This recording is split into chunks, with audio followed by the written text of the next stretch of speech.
Chapter 1. Fear. There's something about fear. It's intoxicating. The helplessness they feel, the adrenaline and need and wants it unleashes. Fear rights the wrongs. Fear is power. And for once, I have all the power. They're never going to save them. They're never going to catch me. They're never going to understand.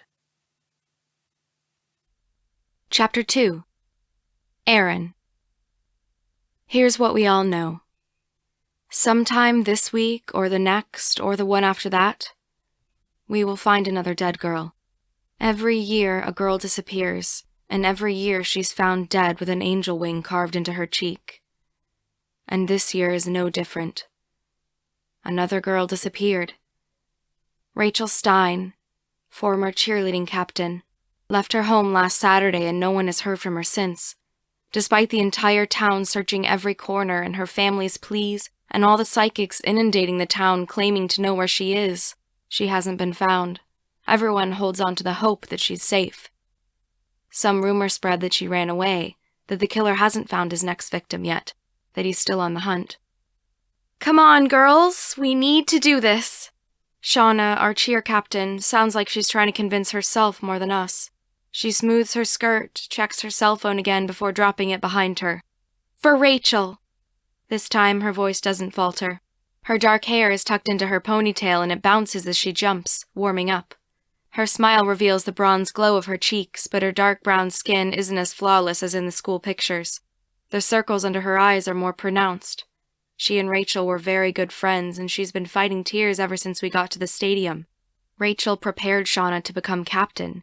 She trained with her and took her under her wing when Shauna was a freshman and Rachel a sophomore. Let's go!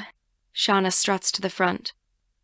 We take our usual positions for the first routine, waiting for the football team to enter the field.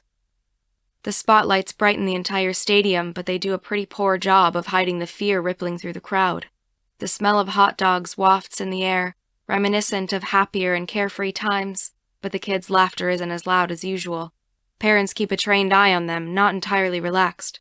If it weren't for football, most people would have stayed at home. If it weren't for football, Gavert City would be a ghost town the entire month of September. If it weren't for football, we might all be at the lake, pretending nothing bad can happen to us while we're all scared shitless. Despite the adrenaline coursing through the crowd's veins at the thought of winning another game, of snatching another state title, we can't ignore the heaviness settling in the air. People walk faster. They whisper more often. They spy on one another and make sure their doors are locked. Some people think they can play heroes. They organize their own neighborhood watch. They institute curfews. Curfews that are not respected. After school, some students throw face the killer parties. Saturday nights are spent telling scary stories and drinking or partying it up until we forget reality. Saturday nights are full of bravado and fuck you attitude. They're there to make it seem like we're eternal. But every year, a few weeks before the homecoming queen and king are crowned, it all changes.